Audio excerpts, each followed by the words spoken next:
Family Revelations and Confrontations, Uncovering Connections and Seeking Justice. As Mr. Stone and his daughter attend to Mrs. Stone, Alice suddenly remembers to bring back the DNA test report. She hands it to Serenity, who reads it in silence before placing it on the table. The results confirm that Serenity is Mrs. Stone's niece. Mrs. Stone requests Serenity to call her Aunt Audrey and expresses her joy at finding her nieces. She asks about Liberty, and Serenity explains that Liberty will join them later. Serenity takes Sunny from Jasmine, but when Mrs. Stone tries to hug him, he rejects her and clings to Serenity. Mrs. Stone attempts to win Sunny over, but he insists on calling Serenity Aunt Swear. Mrs. Stone is angered by what Sunny has been through and vows that the responsible family will pay. She plans to seek justice for Serenity, Liberty, and herself, as the Hunt family mistreated them and seized their assets after their sister's death. Mrs. Stone mentions that Sunny has been improving and that his bruises have healed. She understands his reluctance to trust others and assures everyone that with time, things will get better. Although she is unable to hold Sunny, Mrs. Stone strokes his head as Serenity carries him, and he responds positively. Mrs. Stone expresses concern about Liberty's well-being and the divorce settlement, hoping she didn't get the short end of the stick. Elisa offers her help, expressing disappointment that Serenity never reached out to her, even during the house demolition. Mrs. Stone plans to demand what her niece deserves from the Browns, and Elisa emphasizes her willingness to provide support. Elisa realizes later that she missed out on some fun. She takes a playful jab at Jasmine and Serenity, acknowledging that Jasmine had warned Serenity about including Elisa due to her crude behavior.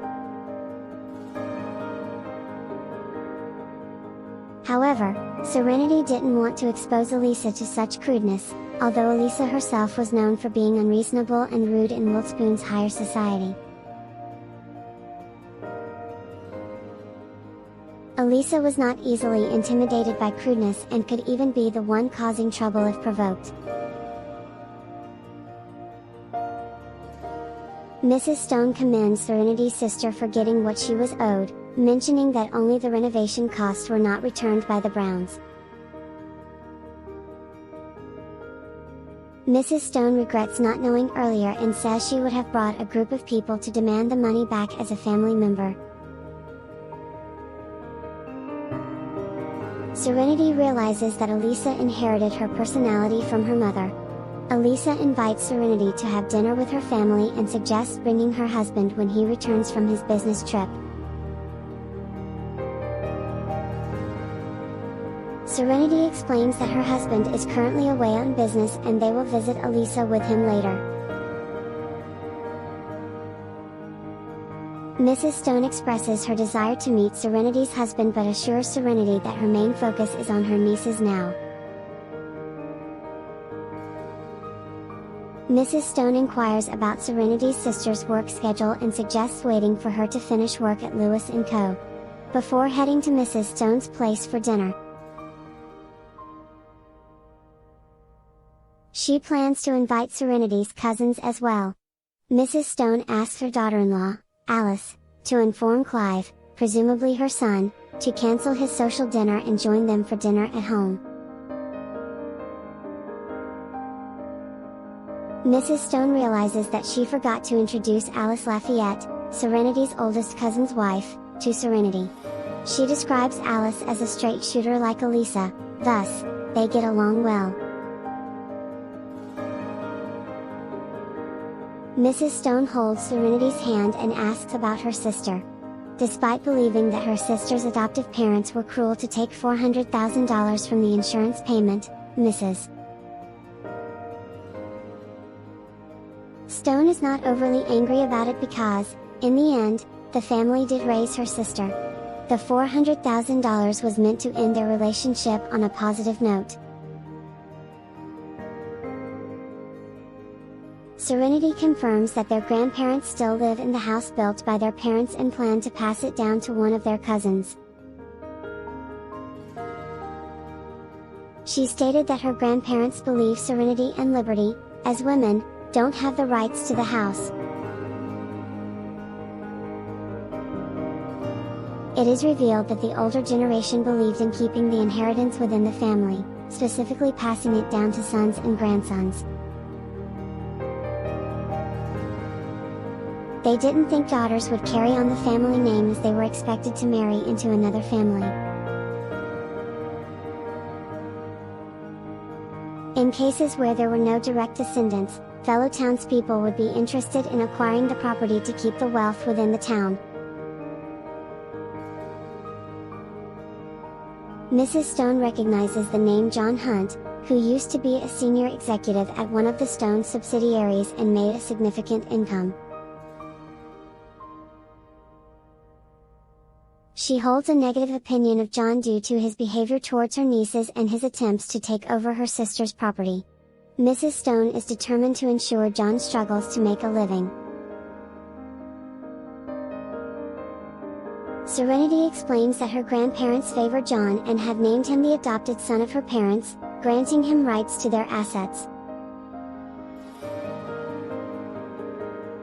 Serenity and her sister plan to reclaim their parents' home after the new year and are willing to sell it rather than give it to John. However, Serenity has not taken action yet due to her sister's recent divorce, which has delayed their plans. The property left by their parents holds value not only for the house itself but also for the land it is built on. Serenity's parents had bought additional land to expand their residential property, intending for the sisters to build their own houses nearby to support and care for each other. Mrs. Stone is sympathetic towards Serenity and expresses her willingness to help her reclaim her parents' home. Serenity reveals that they only have a land use permit, which her sister managed to take when they were forced out of the house. Back then, Serenity was young and overwhelmed by the loss of her parents, but she was grateful to have her sister's support. Mrs. Stone learns about the conflict between the sisters and the rest of the Hunts through trending news on Twitter. Despite the passage of time, she still feels empathy for the girls when Serenity talks about their past. Mrs. Stone acknowledges that the two young girls had no means to protect their parents' assets from their greedy relatives, and they had to rely on each other when they entered the world. Mrs. Stone discovers from her daughter that Serenity rushed into marriage to give her sister confidence and help her move out of her sister's place. While others may not understand Serenity's decision, Mrs. Stone does. The sisters relied on each other for more than a decade, and as the older sister, felt responsible for taking care of Serenity. Liberty couldn't feel at ease unless her sister stayed close by her side, and the only way she could find peace of mind was if Serenity married someone who could assume her role. Serenity reveals that she has proof to support their claim to their parents' house. Mrs. Stone reassures her that she will seek justice on her behalf. Serenity expresses her belief that she and her sister can reclaim their parents' house, as their grandparents do not have full rights to the estate. She realizes that it is necessary to move forward with the legal battle. Serenity and Mrs. Stone spend the afternoon talking and getting to know each other. Mrs. Stone insists on accompanying Serenity to pick up Liberty from work at Lewis & Co. Serenity drives Sunny, Mrs. Stone, and others to the workplace. Jasmine and Mrs. Lane did not join them. Along the way, Serenity realizes that she hadn't seen Grandma May all afternoon, so she calls her immediately. Serenity asks where Grandma May was, and she reveals she was at Mr. Charles' shop but avoided being seen by Mrs. Stone. Serenity informs Grandma May about the DNA test results and their relation to Mrs. Stone, and Grandma May congratulates her and encourages her to spend more time with her aunt. She assures Serenity that Callum will pick her and Cecilia up after work. After ending the call, Serenity comments to herself about Grandma May enjoying some fun. Meanwhile, Liberty receives a text from Serenity informing her about their relation to Mrs. Stone and that they are picking her up from work. Excited, Liberty quickly finishes her tasks and leaves the office when it's time to clock out. She ignores the strange looks from people and heads to the motorbike parking area, where she finds her e-bike with a flat tire. Liberty realizes the heaviness she felt when pushing the bike was due to the flat tire. Fortunately, her sister is picking her up, so she pushes the e-bike out of the office building. Just then, an angry shout is heard, but the details are left unclear. Liberty instantly recognized the voice of Chelsea, her former sister-in-law, who was causing a scene outside the office building. Chelsea and her mother, Mrs. Brown, had been on a stakeout all afternoon, waiting for Liberty to come out. Chelsea's anger had reached its peak now that Liberty was finally out, and she didn't hesitate to confront her, attracting the attention of onlookers. Although Liberty was just a clerk in the finance department, she was personally hired by Mr. Lewis, making her well known in the company. The director of the finance department, feeling threatened by Liberty's previous experience, had been trying to cause trouble for her. However, Liberty's experience helped her avoid his setups. Chelsea accused Liberty of trashing her brother's home and demanded payment for the renovation costs, threatening to sue if she didn't comply. Chelsea twisted the facts, portraying Liberty as a greedy and vicious woman who extorted money from her brother during the divorce. Liberty remained composed and responded, highlighting that she had taken care of the family and deserved a fair settlement. She explained that she paid for the renovations but was denied reimbursement, leading her to demolish the furnishings instead. Liberty challenged Chelsea to sue her. Witnesses listened to both sides and realized that Chelsea was distorting the truth. They acknowledged that women shouldn't be expected to serve as nannies to their in-laws and that splitting assets during a divorce was reasonable. People sympathized with Liberty, recognizing her right to retaliate after being denied what she had paid for. As the crowd criticized Chelsea, someone questioned whether she would fight for her own rights in a similar situation. A bystander stood up for Liberty, expressing support and criticizing Chelsea for her actions. Chelsea was taken aback by the public backlash and felt humiliated. Suddenly, Chelsea forcefully pushed the e-bike Liberty was holding, causing her to lose balance and fall along with the bike. Chelsea continued her attack by swinging her handbag and kicking Liberty. In response, Liberty abandoned the e-bike and retaliated by snatching Chelsea's purse and striking her with it. The pent-up hatred and resentment towards Chelsea fueled Liberty's actions. Liberty had hoped to leave the Browns behind after the divorce and move forward, but Chelsea's provocations pushed her too far. The two engaged in a physical altercation, reminiscent of a previous catfight where Liberty emerged victorious.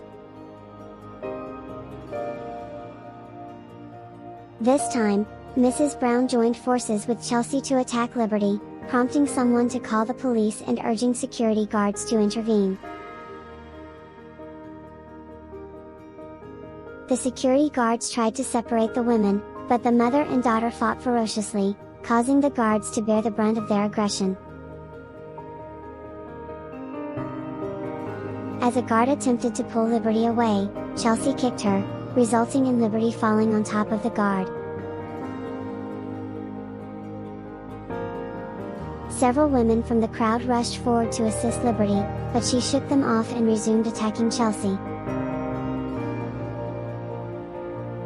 The chaotic scene caught the attention of Duncan, who emerged from the office building and immediately approached the commotion.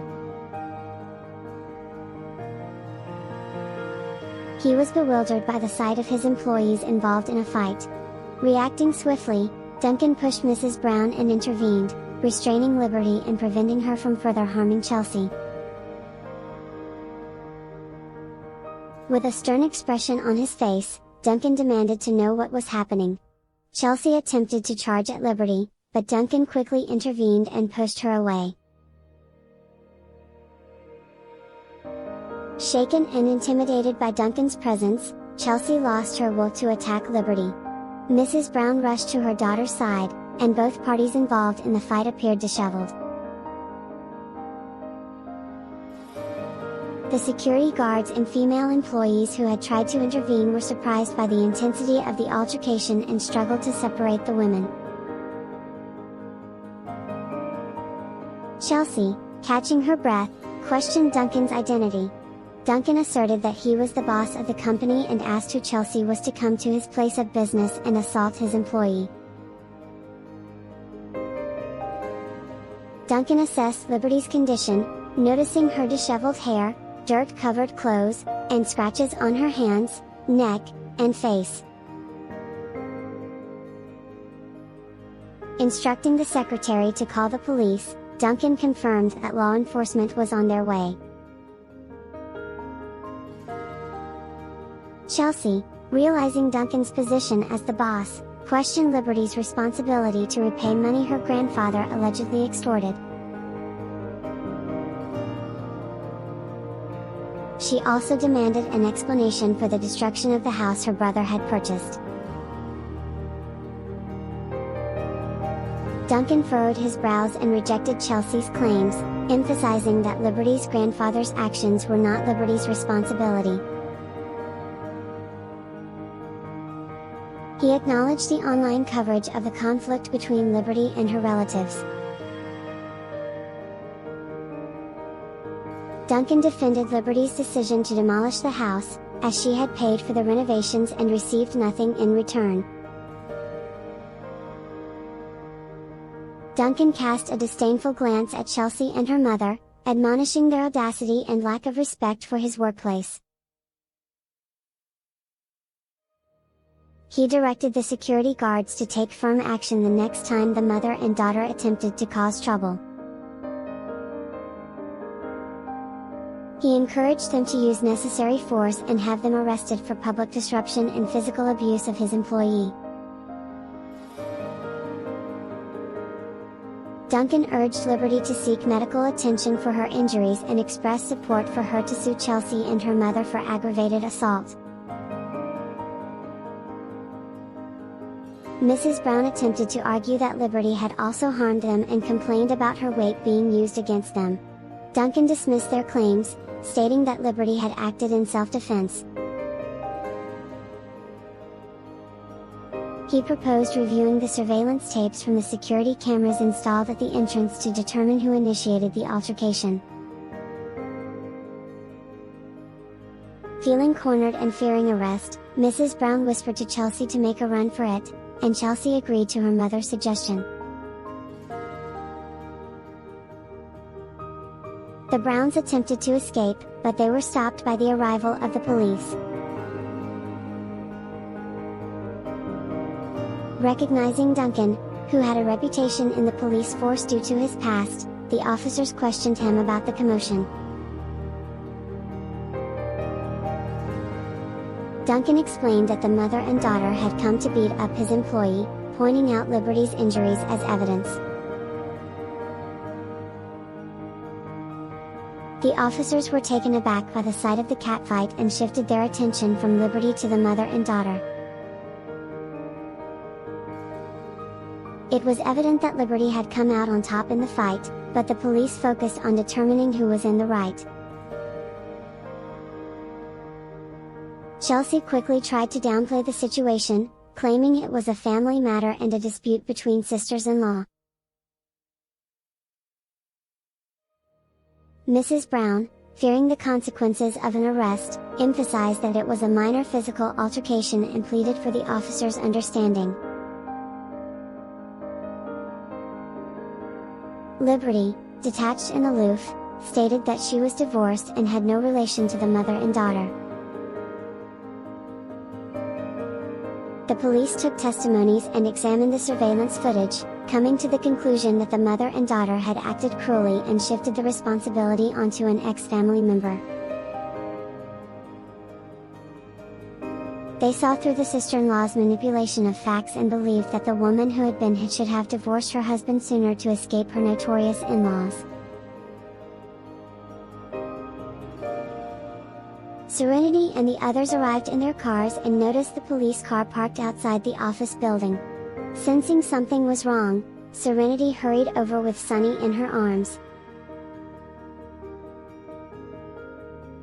Mr. Stone, although hesitant to join the crowd, followed his wife and daughter-in-law along with their security personnel to get closer and find out what was happening.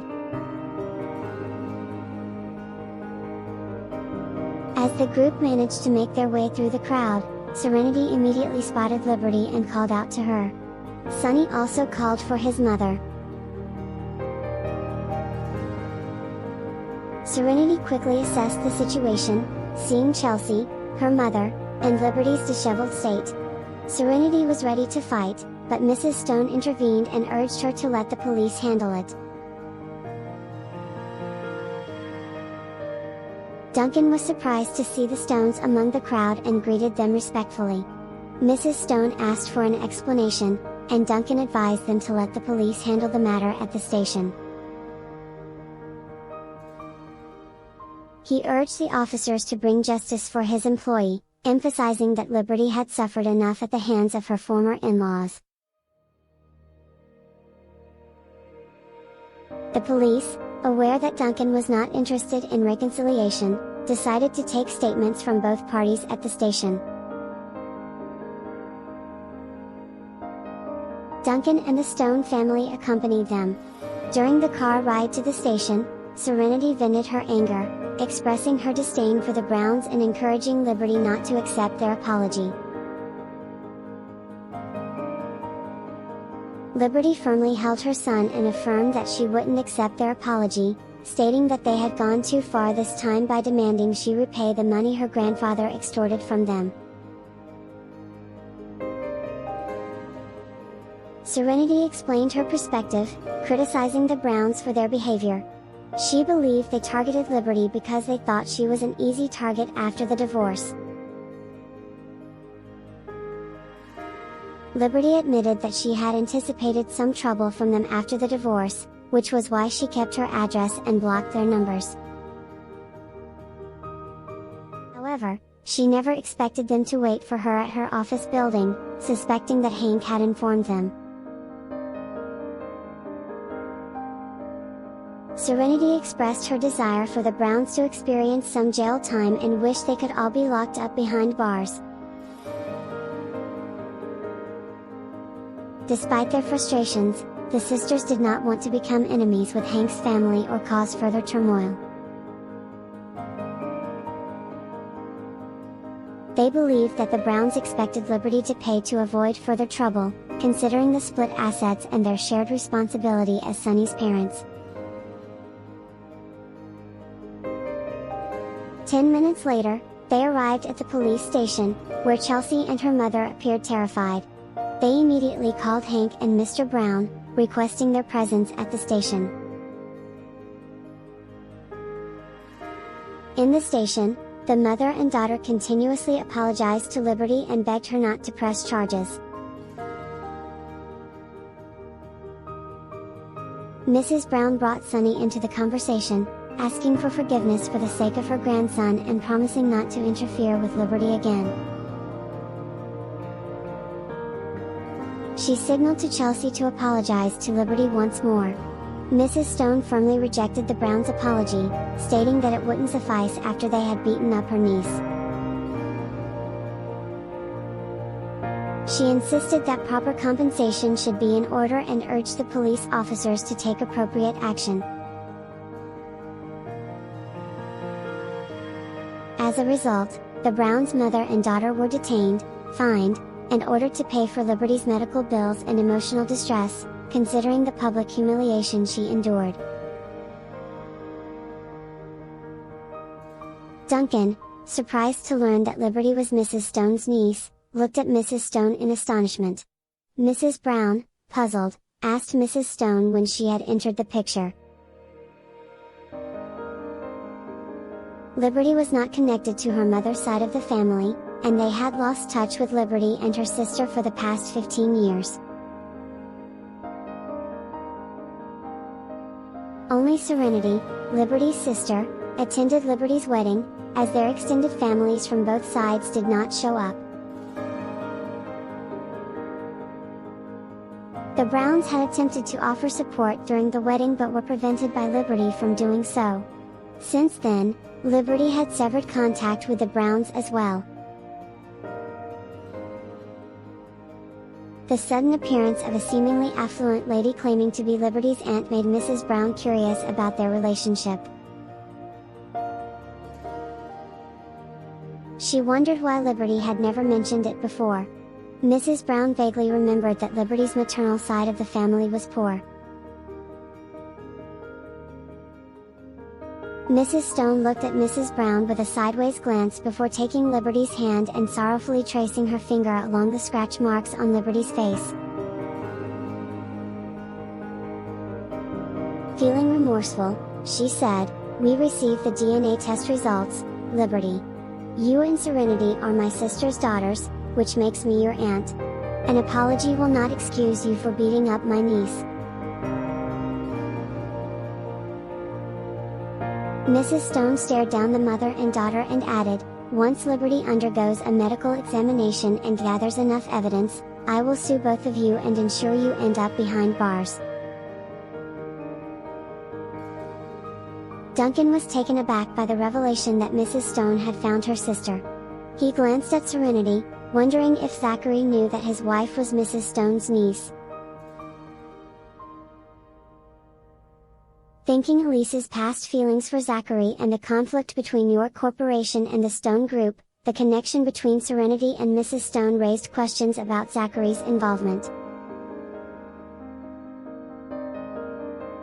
Mrs. Stone expressed her gratitude to Duncan for standing up for her niece and mentioned that she had finally located her sister, who had unfortunately passed away 15 years ago. She had conducted a DNA test with Serenity, confirming their biological relationship. Mrs. Stone had come to pick up her niece from work to have dinner at her place, but the altercation occurred. She thanked Duncan for his support during the incident.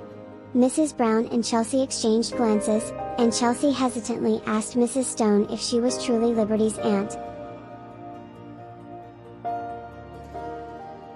She expressed surprise at the existence of an aunt in Liberty's life, especially one who appeared to be well off. Mrs. Stone confirmed her status as Liberty's biological aunt and introduced herself as Mrs. Stone, adding that the Stone Group was her family business, and Clive was her son. Mrs. Brown was so shocked by the revelation that she fell off her chair and onto the ground. Thanks for watching. Please subscribe to my YouTube channel, The Voice Novel, and follow Voice Novel on Facebook, so you will get notified whenever a new video